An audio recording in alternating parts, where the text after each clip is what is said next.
Yeah. Well, I think I thought the offensive staff did a really good job of making adjustments in the second half. There was a few things, and like always, you prepare for one thing. They're showing a couple different things. You're trying to go out there and figure it out as you go, and can we block? Can we get to where the unblocked guy is? And sometimes we did, and sometimes we didn't. And they're going to make plays on the defensive side. But I thought the offensive staff did a great job adjusting. And then our guys really, we felt like if we get to the fourth quarter, we're going to win the game.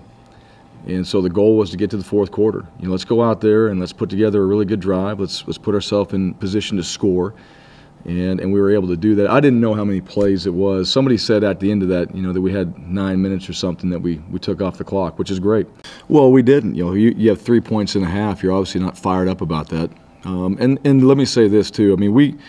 We didn't help ourselves in some areas, but they also made plays. There was opportunities there, and they made some plays. We could have, which is why we made adjustments in the second half. But that was it. That was the challenge. The challenge was we have the ball back. Let's go put a drive together and score. It's time to do that. And felt like that the offensive staff and the coaches had a really good plan going into the second half. Now we just got to go out there and execute it. So trust it, execute it, and follow the plan. Yeah, it's really, if you look at all of our personnel, we're shuffling guys in and out, and he's part of that. We've looked at what we're doing, and like I've said before, he has a package of plays. Brett has a package. Really, we have packages of plays for everybody out there, and for us to be effective, and I think hard to prepare for. You're able to have Montel in there and doing some different things. The one he caught tonight, that was an idea that we put in, and I've got to go watch the film. Really, we probably could have handed it off, but right before we called it, I'm like, he's going to throw this, and he did. And Montel went out there and broke 2 or 3 tackles and got it in, and that's those two guys working together. They're just trying to win games. We want to run to win when you get in the red zone. Part of that, yes, Montel was part of that package, and so that was in this game plan. That's how we thought we could get an advantage. Utilize him in the red zone.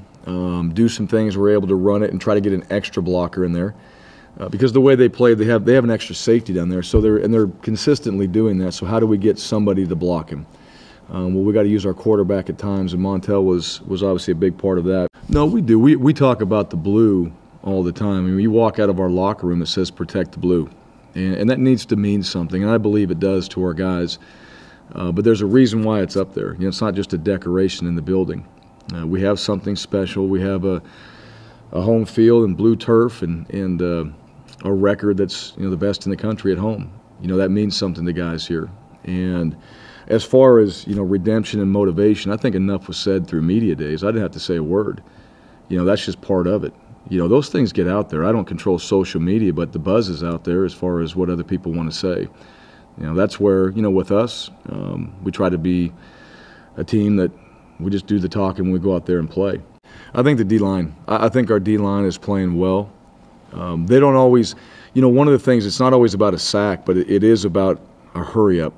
And as a quarterback, if you're getting hurried up, and even when you release the ball, it's that D lineman running right by you, and in the back of your head, that guy's about 2 feet away from me and hitting me. And those type of things, they set in. I think it's totally underrated.